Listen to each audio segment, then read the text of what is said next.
Good afternoon, everyone. Welcome to the Asian Pacific Islander Desi American Heritage Month. Before we begin, I would like to start with Virginia Tech's land acknowledgement. Virginia Tech acknowledges that we live and work on the Tutelo and Monacan people's homeland, and we recognize their continued relationships with their lands and waterways. We further acknowledge that legislation and practices like the Morrill Act of 1862 enabled Virginia to finance and found Virginia Tech through the forced removal of Native nations from their lands, both locally and in Western territories. Furthermore, the labor of enslaved Black people also generated revenue and enabled the creation of Virginia Tech.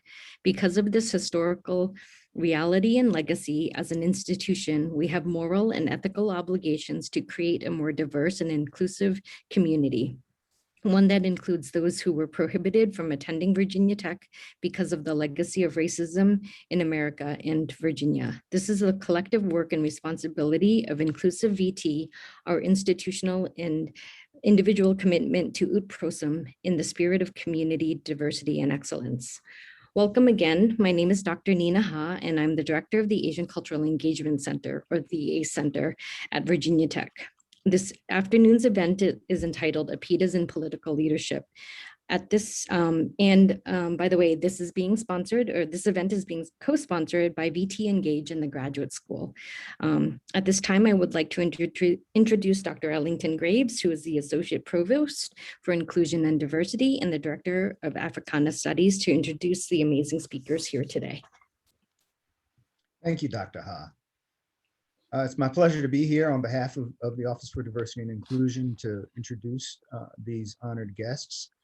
I will offer one apology. I will have to leave early for a 2:30 appointment, so I will have to introduce all of them at once, but they will be speaking in turn for about 10 minutes each, and then we'll respond to questions from the audience as a panel.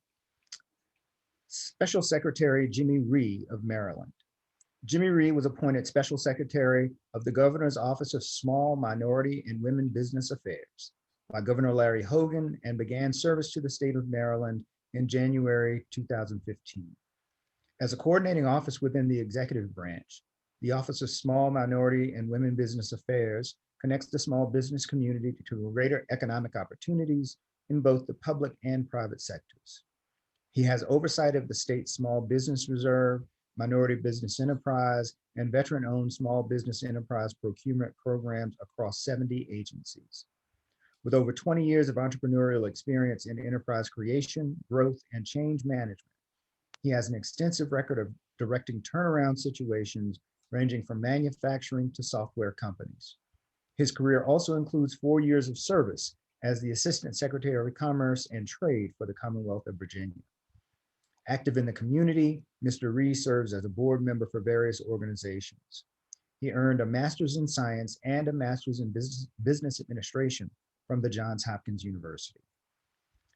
Senator Ghazala F. Hashmi of Virginia. Senator Hashmi, PhD, serves in the Virginia General Assembly, representing the 10th Senatorial District, which includes parts of Richmond City, Chesterfield County, and all of Powhatan County. She sits on the following Senate committees: Education and Health, Agriculture, Conservation and Natural Resources, General Laws and Technology, and Local Government. Senator Hashmi also chairs the Senate Subcommittee on Public Education. As an experienced educator and advocate who spent nearly 30 years working within Virginia's college and university system, she identifies education, equity, the environment, and healthcare access as top legislative priorities. Senator Hashmi was elected to office in November 2019, unseating a Republican incumbent and helping to bring an historic Democratic majority to the state Senate and to the General Assembly. Prior to her election, she served as the founding director of the Center for Excellence in Teaching and Learning at Reynolds Community College in Richmond, Virginia. She is the first Muslim American to serve in the Virginia Senate. Delegate Kathy K.L. Tran. Kathy Tran's family risked everything to come to America as boat refugees from Vietnam because this country has always represented hope, opportunity, and freedom. Now she's fighting for these values in the Virginia House of Delegates, representing the people of the 42nd District. As delegate, Kathy has passed legislation to expand access to healthcare, protect our environment, improve workers' rights, and make Virginia more welcoming and inclusive. Previously, Kathy devoted her career to ensuring all working families have the opportunity to achieve their American dream as a civil servant at the U.S. Department of Labor and as an advocate with the National Immigration Forum. Kathy graduated from Duke University and earned her Master of Social Work from the University of Michigan. The past president of her local PTA, she and her husband, Matt, live in West Springfield with their 5 children. And Delegate Sam Rasool. Since he was first elected to the House of Delegates in 2014, Delegate Sam Rasool has fought for the people of Virginia by rejecting special interest PAC donations, starting the Impact Center initiative to help empower new age leaders, and modeling a new approach to politics through his Democratic Promise Initiative, which builds goodwill by connecting our neighbors in need to government services that can help. From speaking out against fracked gas pipelines we don't need, to voting against ratepayer ripoffs, to passing legislation that expands healthcare access, Sam has been showing up for communities across Virginia, fighting for justice, and he will continue lifting up voices across the Commonwealth as Lieutenant Governor. He lives in his hometown of Roanoke with his spouse, Laeli, and their 3 children. So Secretary Ree will start us off. Would you like me to just go through the whole thing for 10 minutes? Sure, as much as you want. And then if not, we have time at the end for question and answer. Okay. Thank you. All right. So thank you, Dr. Graves. And it's really a privilege and honor for me to be here today with such a distinguished guests and speakers here. I think I have to start off by saying that the month of May is Asian Pacific American Heritage Month, recognizing the contributions and influence of Asian Americans. And that matters because Asian Americans, well, we are part of the American fabric and we shape this country's history and we are shaped by it as well. So it matters to all of us. But let me start off by saying that how has the anti-Asian Pacific in Ireland, the Desi American violence affected me personally? And believe it or not, on a personal level, hatred has reared its ugly head because it happened to my daughter recently. She was walking the street with a dog and a pickup truck stops by and someone throws a trash at her and say, "Go back to your country, chink." So I could start off my speech with that kind of a ugly event. So it sort of reminded me of when I first came to the US, because things like that happening on a daily basis was not a big deal, right? Because it did happen every day. So the recent events remind me that history is repeating again. If you go back to the Chinese exclusion, Japanese internment, Vincent Chen, 9/11 and 6, Vietnamese fishermen and KKK in Texas, and many others. The list goes on, right? So the ignorance is prevalent out there, and the harassment of Asian Americans is not something new. It comes in cycles, wherever there's a stress in our society, but we don't always notice it. But one thing for sure is that America is the perfect union to be. We're not there yet. We are in a working process. That gives us hope.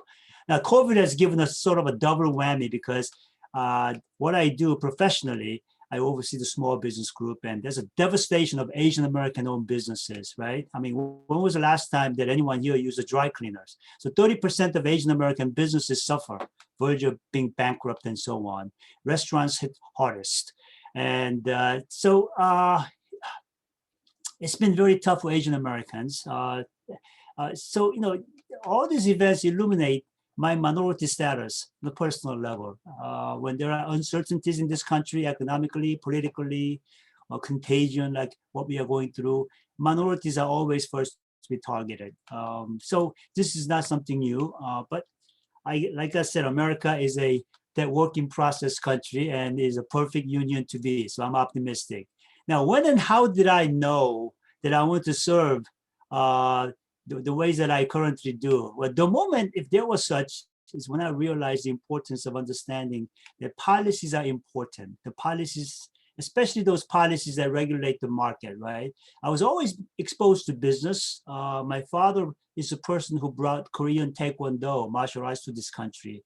So I helped him to franchise his studios. I worked for him for many years. And I learned from that experience about the importance of small business to people who work there, especially those immigrants who work there, because for them, it's not just a job, it was their career path, very important. I also learned the importance of government's role concerning small business, because many small businesses struggle, okay? The government policies, the regulations, the rules, they're not easy for them. They are complex, and often they are the headwind that nullifies their hard work. So that's when I really thought about, you know what, there's a way to make it easier for these people. So ever since then, I've been thinking about somehow becoming engaged in policy making. So from the macro perspective, I'm always dreaming, how do I make the tax and fee structure easier, regulatory structure easier, and then improve the physical infrastructure to connect people, right? And from the micro perspective, I'm always worry about the trees of each company, whether they are good enough to compete, whether there's access to capital and so on. So that's what I do on a daily basis. And perhaps that was because of my past small business experience. Now, another question that you asked was, in my opinion, what are some practical actions or steps that each one of us could take as citizens to make positive change in our communities? I think the first thing is we as Asians, we have to illuminate our differences. We're not homogeneous. There are 48 countries, and if you add Russia and Turkey, there are 50 countries in Asia, right? And also we have to realize that our culture of not speaking up, not speaking out, and that leads to misunderstanding. It really doesn't help in demystifying our communities when we don't speak up. How many people know that Hmong Burmese high school dropout rate is close to 40%, okay? So these are things that we need to talk about. How many of us know that the Asians supported Black Lives Matter, okay? Not even some of my African-American friends don't know, okay? So we're not all rich, crazy Asians like the movie portrays us to be. And not all of us are math whiz, okay? So when we are called model minorities, what does it mean? I mean, does it make us some sort of a reference group that we are okay because we behave? And majority uses us to measure out other minority groups, such as Blacks and Hispanics. Sort of, why aren't you doing as well as Asian Americans are doing, right? So there's a dark side to that model minority myth, okay? Because only success is emphasized, overlooking our individualized challenges.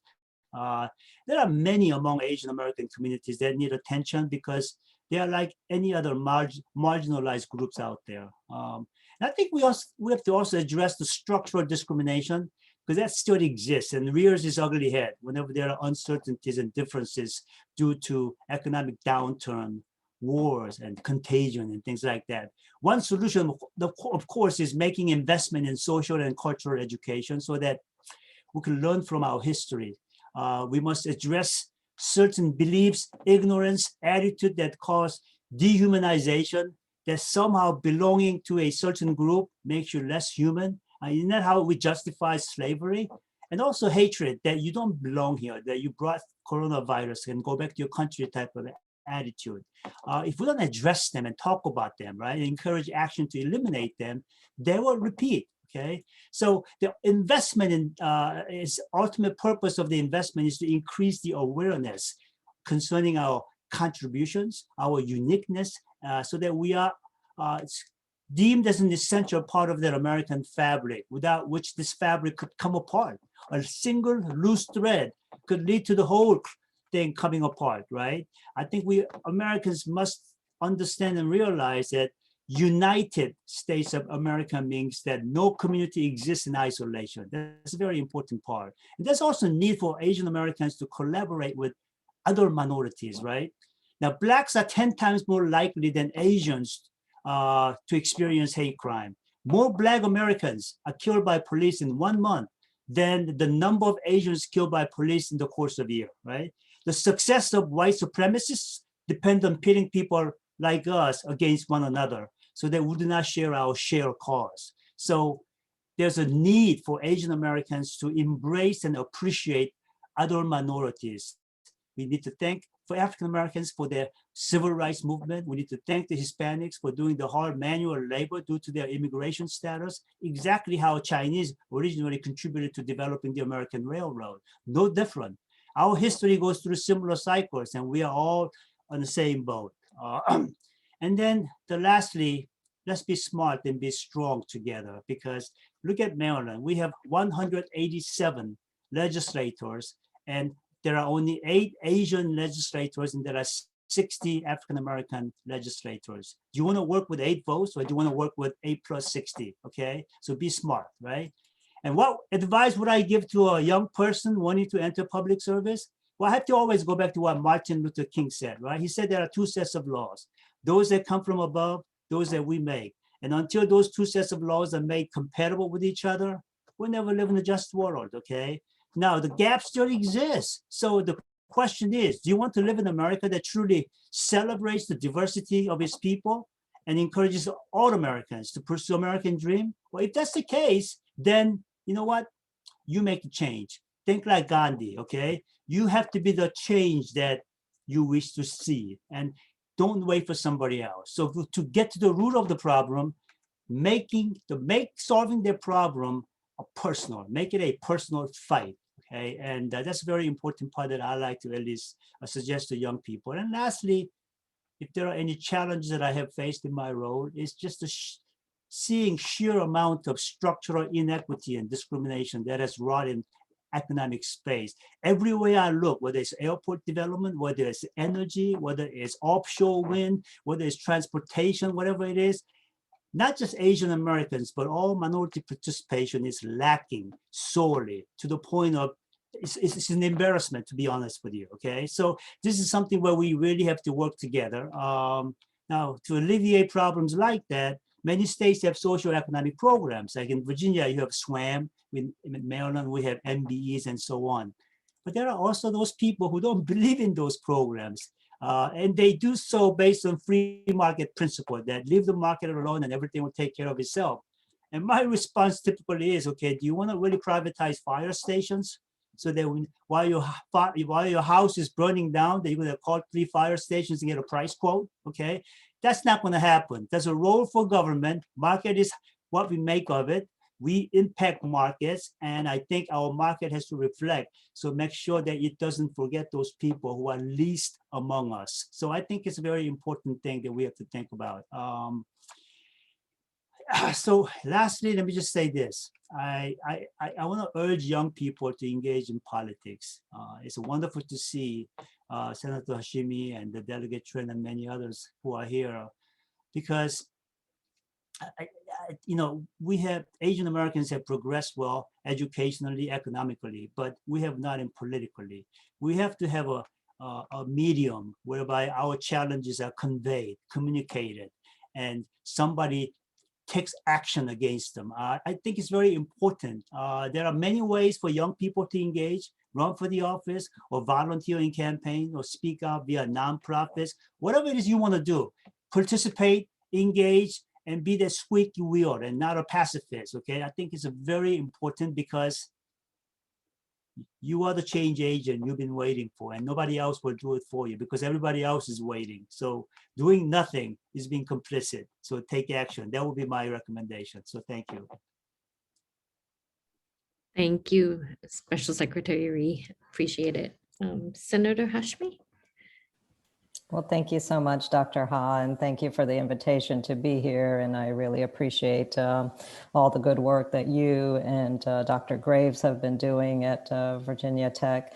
And to Secretary Ree, I'm so sorry that your daughter had experienced what she did. It is such a serious concern. And I know so many of our young people in particular, and our elders in the Asian community are being targeted. And we have to address these concerns. These are very important for all of us. One thing I'll share quickly is that in Virginia, we have been fortunate now to be able to establish an AAPI caucus in our General Assembly. And so along with myself, Delegate Tran, we have 3 other members who are we're 5 now in total in the General Assembly. And so we have an AAPI caucus, and we also have wonderful folks in the body who are also going to be joining us as allies and support. So we're moving in the right direction. We have a lot of work ahead, but we are building momentum in our efforts. I'll just share a little bit about my own journey to political life, to working in government. And for me, it seems like a seamless process, but I know for a lot of people, it appeared as a detour in my life. I had spent my entire professional career working in higher education. And then suddenly in 2018, I decided to run for office. And it wasn't sudden in my mind, but it caught other people, mainly my family, off guard. But the reason why I did it really had its impetus in my childhood. I came from an immigrant family. My parents had moved from India and from Pakistan to Georgia. And I grew up in Georgia, coming there when I was 4 years old and living my childhood there, and really experiencing all of the issues, the concerns, and all of the great values of a small town and college life there. My father taught political science for 30 years. And so it was really sitting around the dinner table and listening to him speak about issues of concern, both locally, nationally, and internationally, that I always had a sense of the ways in which government plays a role in the life of individuals, and how policy decisions affect each of us, no matter what we are experiencing. My own family had gone through a certain degree of trauma, having witnessed the partition of the Indian subcontinent into first 2 countries, India and Pakistan, and then later in the 70s, of course, Pakistan and East Pakistan and West Pakistan being split into Pakistan and Bangladesh. Some people in my family were directly a part of those experiences and saw civil war. And I understood then that the decisions that are made by leadership have very direct, very personal impacts on the people that I care about. But I chose to go into poetry first when I decided to choose my own professional path. And I focused mainly on American poetry.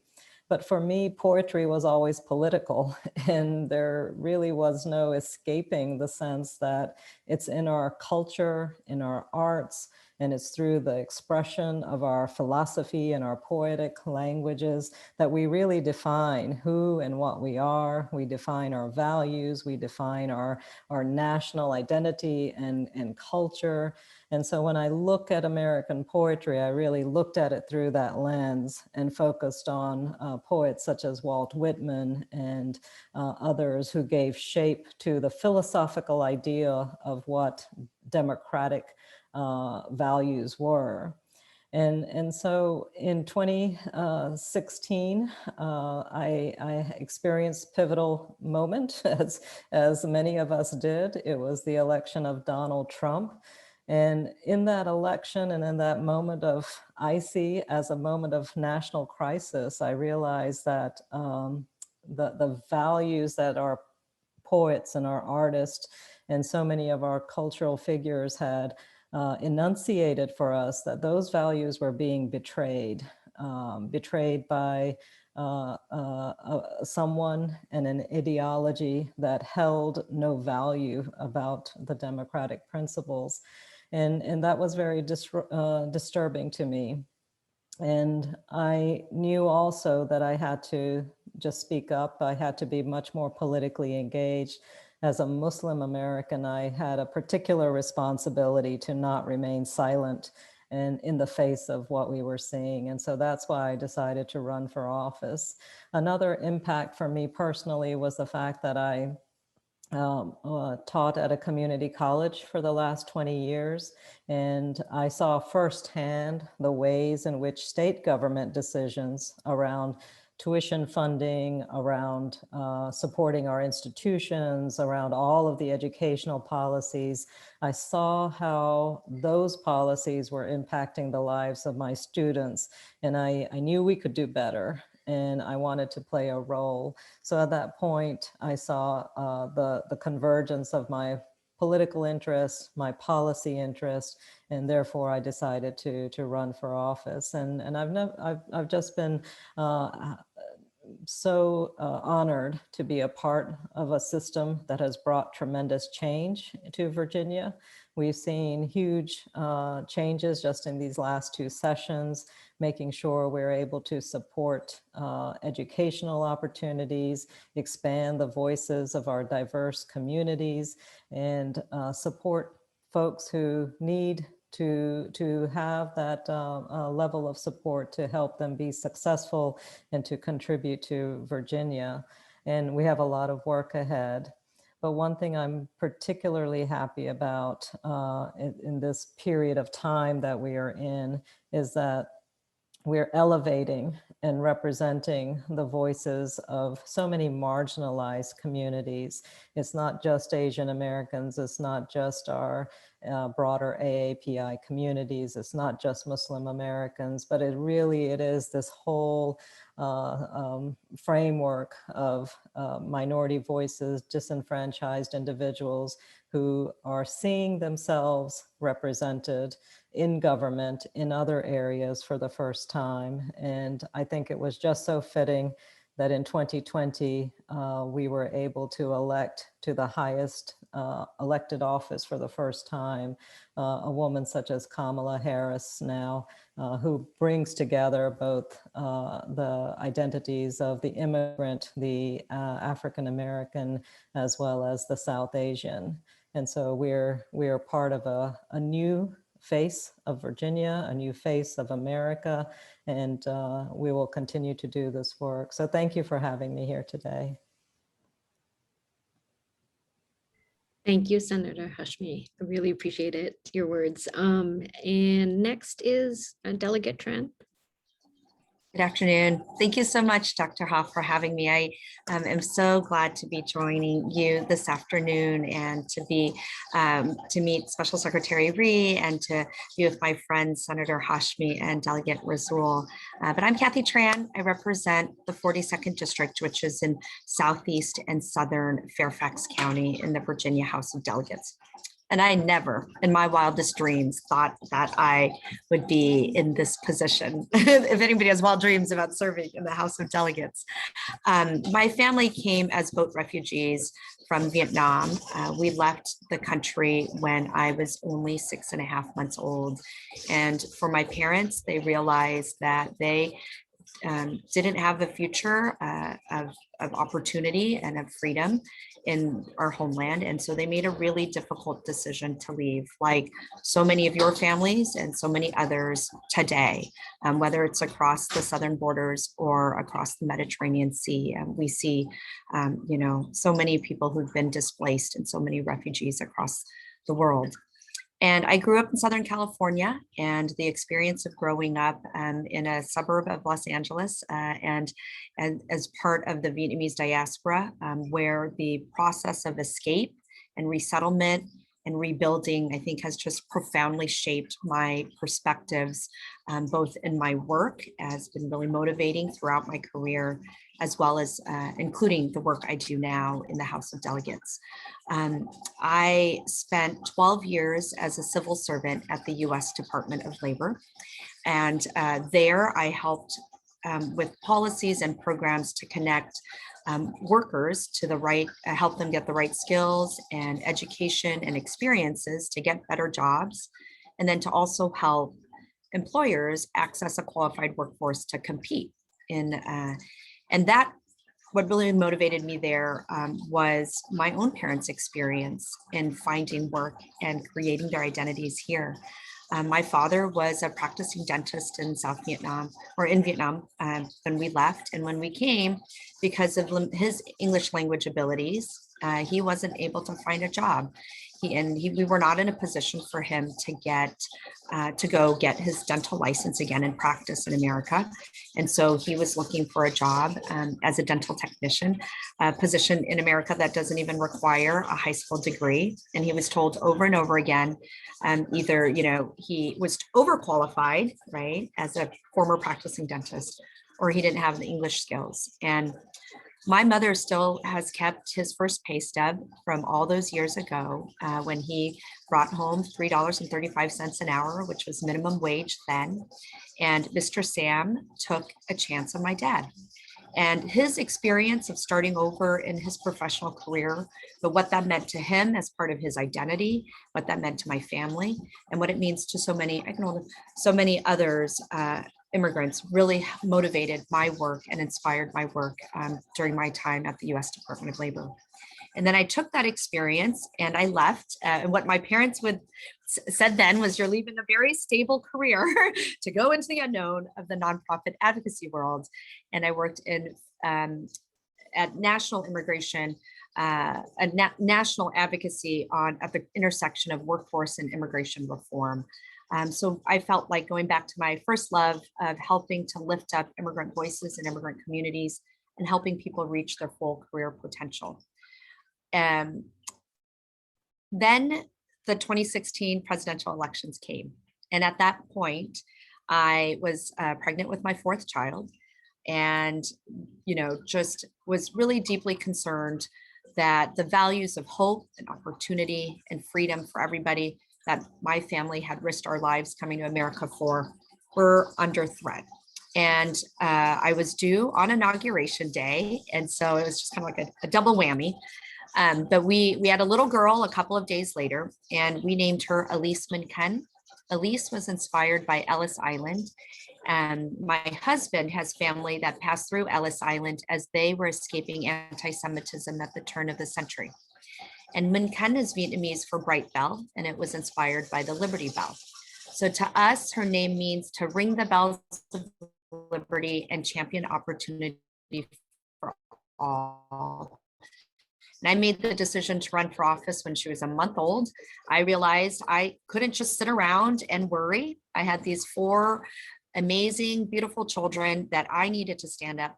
And it was that moment. It says my internet connection is unstable. So I hope you can still hear me, but it was that moment, values and run for office. And so I jumped right in and ran for office. And so, my whole career, right, I spent my time writing, the best practices, looking up, sharing and disseminating those practices, providing technical assistance, advocating. And here I was running for office. I had never been involved in politics at that level before. I literally knocked doors one time prior to running for office in the 2016 presidential election on my wedding anniversary, but was really felt motivated and compelled that this was the moment. And what we've seen then is that everyday folks like the ones you have with you today speaking, who didn't grow up imagining this political life, stepping up. And that's what it's going to take. You have to ask women multiple times to run because women don't often think of themselves in those positions.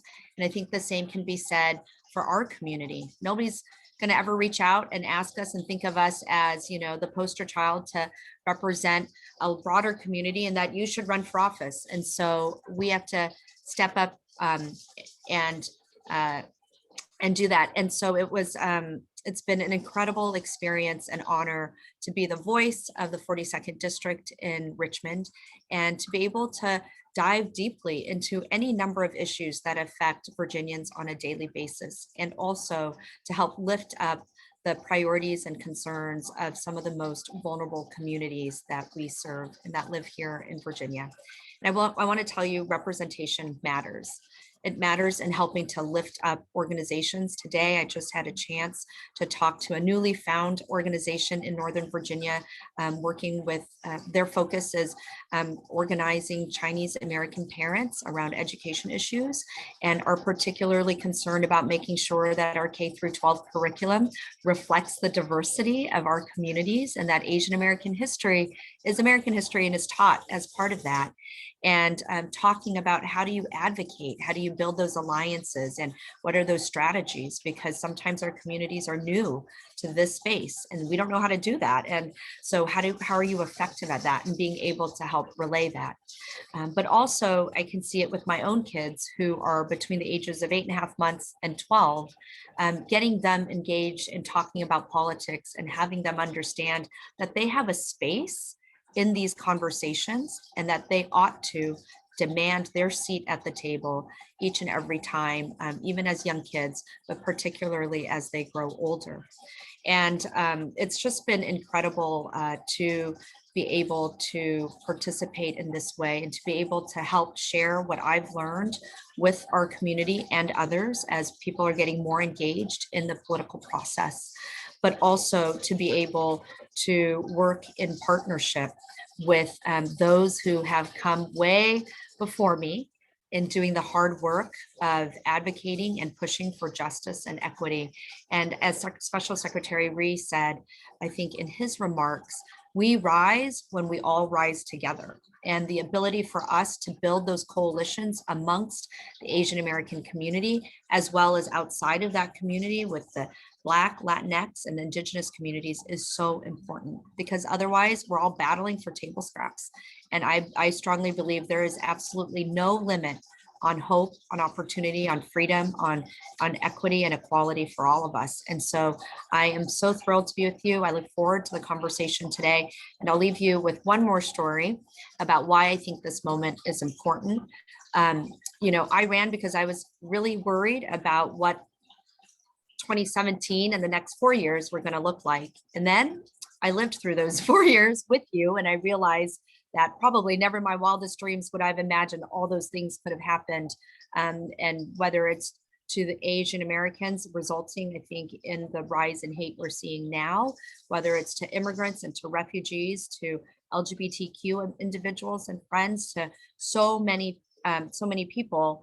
And we went through that. And now, particularly in this moment, as our community is facing this steep and disturbing rise in violence that I feel is very cruel and brutal, right? This kind of hands-on tactical street warfare. And it makes me realize how deep the legacy of the last 4 years runs. And we must stand up right now for justice. So I just had another baby in July, and we named him Warren Bao. And Warren is after Senator Elizabeth Warren, my justice warrior. And Bao is Vietnamese for precious treasure. And to us, his name means that justice is a precious treasure that we must stand up for. And the moment is now for our community to come together, to work as allies and partners to stand up for justice for all. So thank you so much for having me. Thank you so much, Delegate Tran. And last but not least is Delegate Rasul. Thank you, Dr. Hall, for the invitation to join you with this esteemed panel. I feel a tiny bit inadequate with these wonderful individuals. And in addition to that, in full disclosure, sometimes I'm an adopted member of the AAPI community, being a Palestinian descent. I welcome even the adopted status because I feel as though we have many common struggles. For sure. It was a pleasure to be able to hear from Special Secretary Rhee. What an excellent presentation to talk about so many different pieces. And one thing that I really wanted to highlight was the emphasis on those actual coalitions. And sometimes it's as basic as the math, as you had mentioned.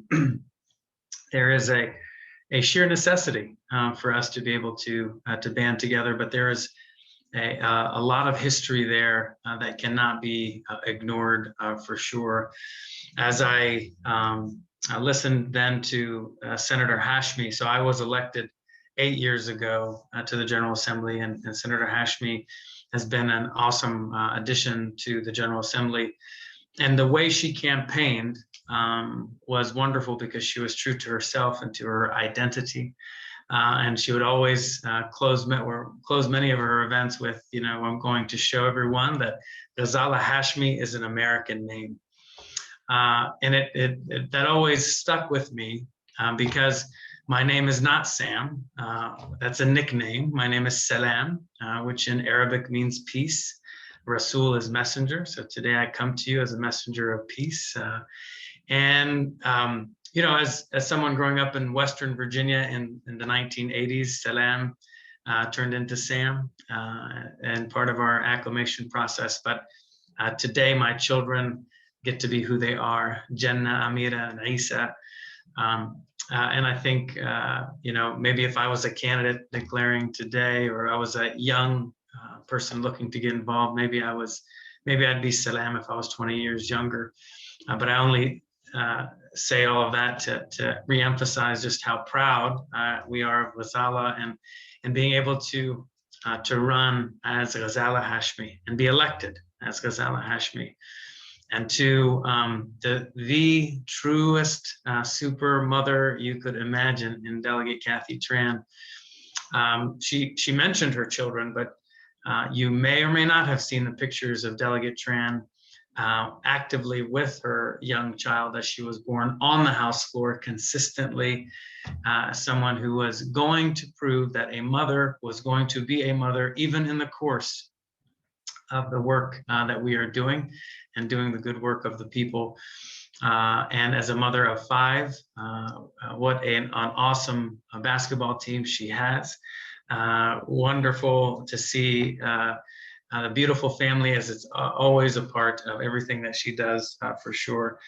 And that journey, those stories are so important. As each of you talked about your journey and your story, and I'll mention mine briefly, but what I do wonder sometimes that the stories and the struggles of immigrants and first generation, you know, I wonder, as my children now, maybe second generation, just the perspectives that will be had, because there is something to be said for those struggles, helping to mold us into who we are and what we bring to the table.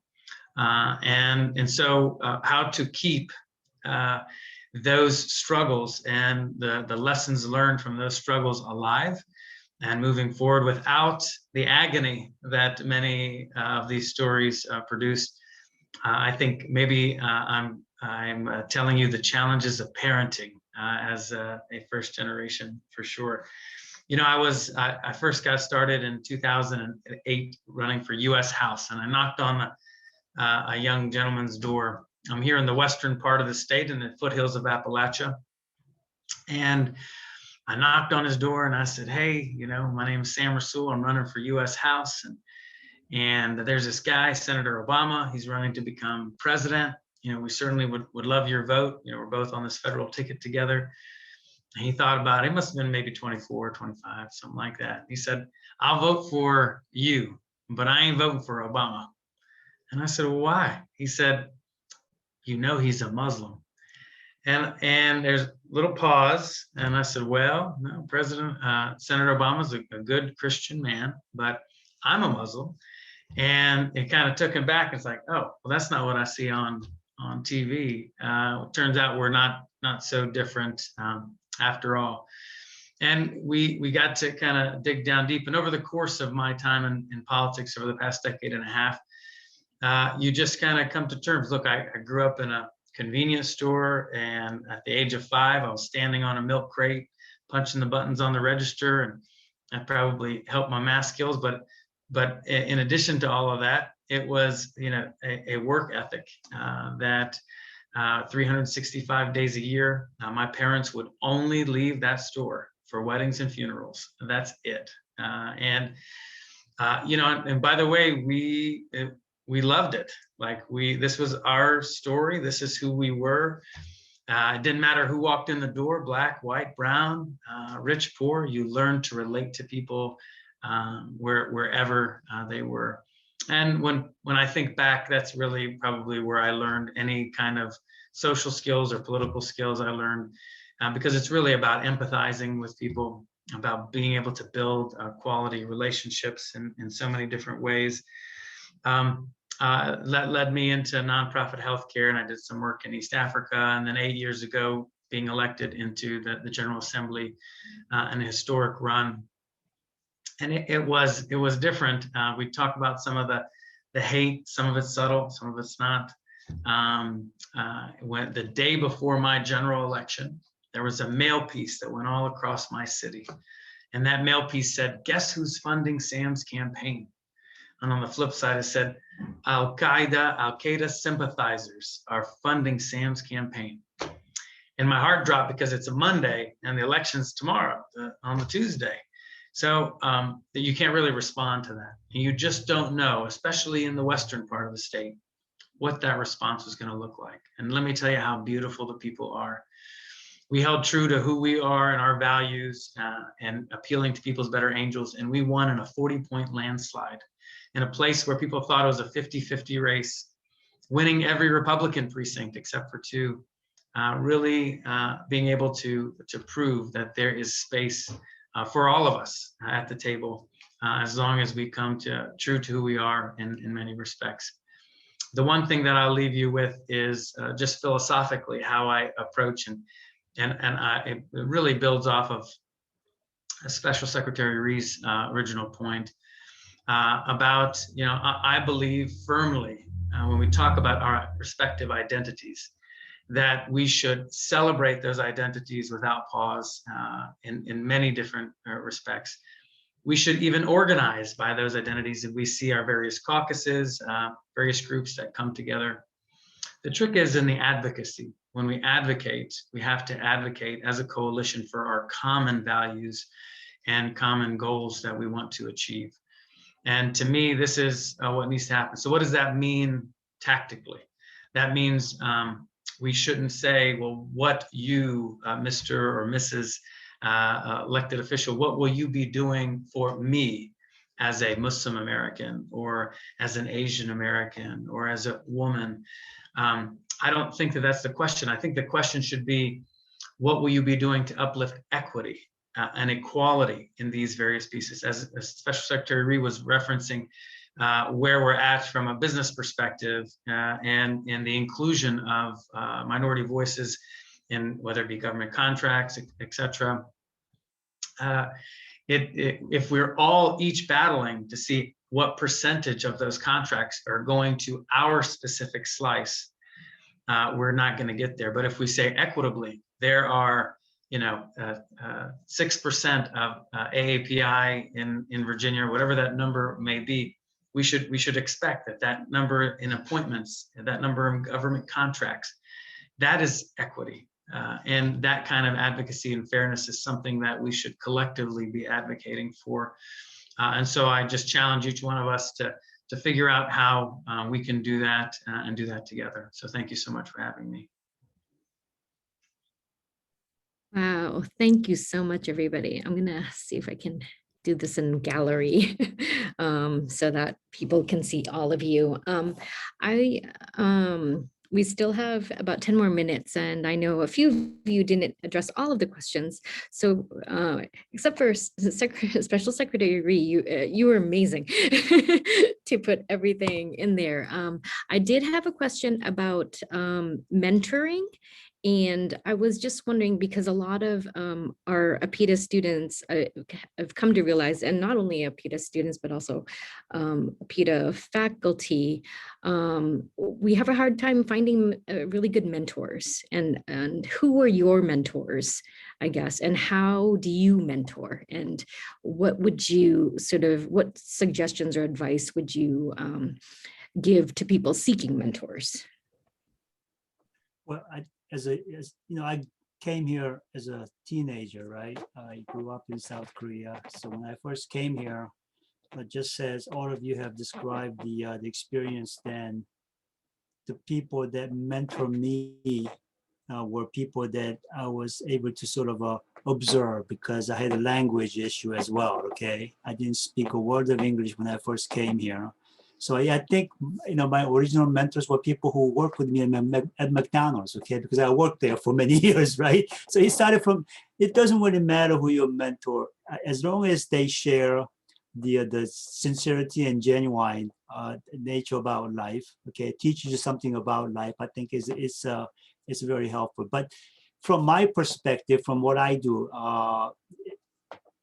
mentorship for business is very different ballgame, okay? Because without the mentorship, the first step is not there. And without that first step, you never get to the get to access the opportunity. So sometimes, from my perspective, we have to force people to mentor, okay? Sometimes we have to create policies to mentor people because it doesn't look like things get done based on aspiration, okay? I have always saying, half jokingly, that we have to make people to change their behavior, just as not many of us go to church to go to heaven. All of us go to church because we don't want to go to hell, okay? It looks like the stick works better than carrot, unfortunately, right? So on a mentorship, I require certain companies to select 25 to 50 companies and physically meet them, okay? And don't talk, but walk the talk.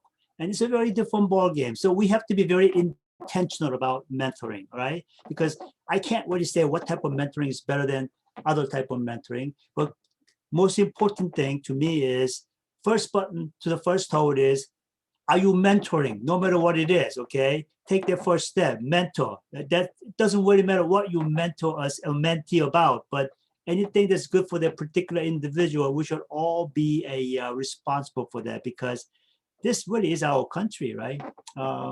It's not somebody else's country. And if we want to create the world, a better country for our next generation, we have that responsibility. I mean, how else could you put it, right? I'll just add a little bit, but I think what Secretary Reese said about the intentionality of a mentorship relationship or a mentorship program is absolutely critical.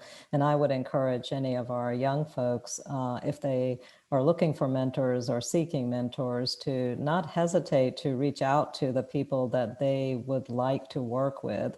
And oftentimes it's that first step of reaching out and asking directly for that mentorship relationship that's very critical. And then establishing the guidelines, the expectations of what that relationship would mean. I know in our institutions, especially in higher education and other organizations, we often have formal mentorship programs, and those are wonderful models to follow. But a lot of times people just hesitate to initiate the relationship, but it's key to doing that. Find people you want to work with, find people you want to learn from, and just reach out and ask for that mentorship relationship. And I want to add, I've not had as many chances of participating in a formal mentorship program where it felt also natural versus forced. And so it's really glad to hear how those programs can work. But I also think that one person might not be the be all end all mentor, right? And it's okay to have multiple people who give really good advice and are a good sounding board on the different aspects that you are looking to, different aspects of life that you're looking to grow in. And even now, it's my fourth session as a state legislator. I still call up the person who's assigned to me to be my mentor the first year and say, hey, remember, you're supposed to be my mentor and I have these questions. And we have a great relationship, but he gives me advice in kind of one area of being a legislator. And I seek advice kind of and how to do some other things from other people too, right? And so even now I am seeking folks to be my own mentors. So please always ask. Yeah, to build on that, for sure, Kathy's point about one person is probably not the key. Finding nuggets in all of our relationships is important. The three things that I'll just quickly mention is in our respective communities, number one, we should cast a very wide net as far as the access that Kathy was mentioning. Many folks in our communities can't even dream about our positions because they don't even know what they are, that they don't exist. So ushering them through just, in January and February, I'll just bring them, tell people, bring them by the van load and just let them picture what a Speaker of the House is. So you can dream about that. So casting that wide net from a very young age, even middle school on up, and letting our youngest dream about what the possibilities are. Second, making sure that there are very specific trainings that are available to those who do express that interest, so we can develop our pipelines. And we've seen more and more of that be refined. I started one 4.5 years ago, trained a couple thousand candidates and organizers through the Impact Center, and continue to try to do that so we can open up more and more doors. And then last is just having that real accessibility. People who, over my 8 years in the General Assembly, they just need, when they really need your advice is when they are in a pickle, when they're in a jam, you know? And that's when these now some teens and 20-somethings, that's when they'll contact me and say, I don't know what to do right now. I mean, those are the golden moments that are really formative in their development and their progress, and for us to ensure that they easily have half a dozen folks that they can lean on. That's how we can make some progress for sure. Thank you. I know we don't have a lot of time, so my last question, just something sort of simple and easy, is what are you currently listening to, watching, or reading that sort of inspires you or gets you motivated? I'm in the midst of reading this very thick book called Western Philosophy, History of Western Philosophy by Bertrand Russell, okay? The font size is about 6, and it's about 900 pages, okay? But, you know, one of the things I realized was this: during the times of Socrates and, you know, Aristotle and, you know, those Plato, there were city-states that were feuding against each other. And then you will read that, goes, how stupid were these people? You know, it's like Baltimore people fighting Washington people, right? Why, right? And 3,000 years later, you have to ask this question: have we really improved much? Because we are now fighting based on the amount of pigment in our skin, right? That's even dumber to me, right? So I think it's very important to look back and see how much we really have progressed, okay? And don't look at technology, but our character and stuff. I think that's what I'm learning these days. One book that I'm reading that I would really recommend everyone, and I may be late to the table on this myself, is Caste by Isabel Wilkerson. I've been working my way through that, and she's just such an eloquent and powerful writer, first of all. But for me, what's really compelling about her argument is to dissect the structural racism in America, not as racism, but as a caste system. And she does such an effective job of creating the analogous historical context to what is the situation of the caste system in India, and particularly focusing on the untouchables in India and the ways in which the process was deliberately created in the United States to create an untouchable caste system, focusing on our Black brothers and sisters. And that has just been such a powerful argument. And I find her ideas so compelling in that. So I really recommend everyone take a look at it. All right, I'll be real here. I'm a mom of 5, and so I don't have any time to myself. But occasionally we have been watching Nailed It, which was a lot of fun. And we all imagine if we were great bakers in my house. I also been like in the very old seasons of the Greatest British Baking Show as well.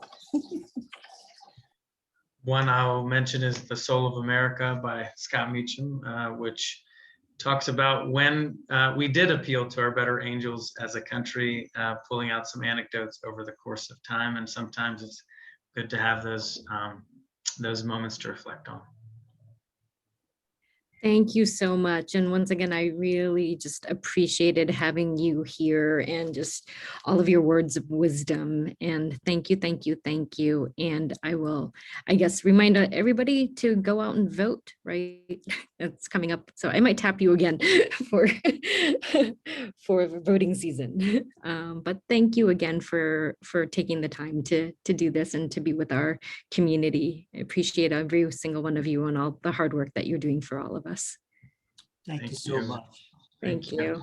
It's a pleasure Thank meeting you. you all. Pleasure. God bless you. Bye-bye.